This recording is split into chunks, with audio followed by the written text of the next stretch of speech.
All right, so here's our example, which is in spirit a payday loan thing, but is not in fact actually a payday loan thing, because this is a much better deal than a payday loan place would give you. So we're going to borrow $300 for rent. We're going to take 5 months to pay it back, and we're going to pay it back at 175% simple interest per year. At least it's not the full year. Okay, so the caveats on this are that payday loan places probably don't do simple interest. Their interest rates are not as low as 175% a year. They're much, much higher in a lot of cases. Yeah, And not for a year. they're not for 5 months. Generally, they're generally for shorter than that.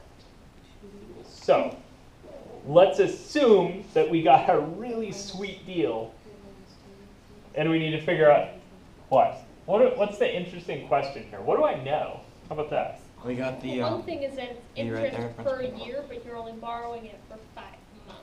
Okay, that's a good thing to notice, right? Is that my time units are mismatched, right?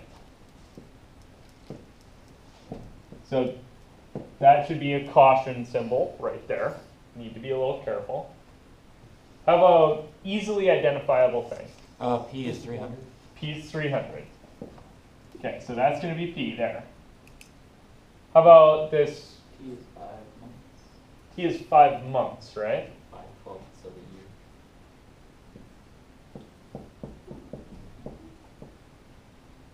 Okay, so that's the time, right?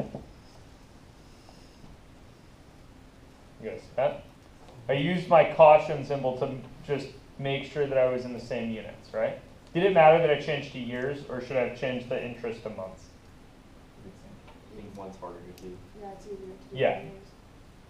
Change it to years.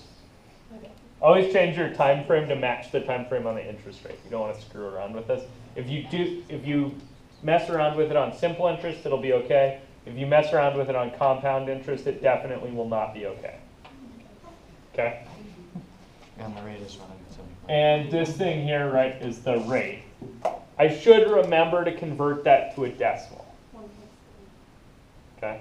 So I'm going to convert that to a decimal now, so don't forget, that's 1.75. So what's the question? How much will you end up paying? Yeah, right? What's the total amount I'm going to end up owing this payday loan place?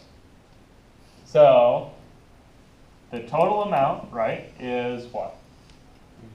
312. 300 plus whatever the interest is on 300, right? So how do I calculate the interest on this? 300 times rate times time. 300 times 5/12 times 1.75. So I'll see that. So this piece here, right, is P. This is P time rate. So this whole business over here is all the interest. That's cool with this? Okay, so what do I end up paying? 5/18/75. That's really good. That's good. Yeah, so I only spent $220 in interest. Right? It could have been worse. That's only like $44 a month to borrow this. That's less than payday loan places charge. Cool? Don't go to payday loan places, ever. You guys want to do another example? Any questions on this? Will we have questions like this in the homework? Like, Yeah. Yeah. Yeah. This is how simple interest questions go. They're pretty chill. I feel like after what we've also been doing, this is deceptively simple. I know. Yeah. Okay, it's simple interest. It's the first thing. It'll be okay. It'll get more complicated, I promise. Don't worry, you won't be bored. Can we do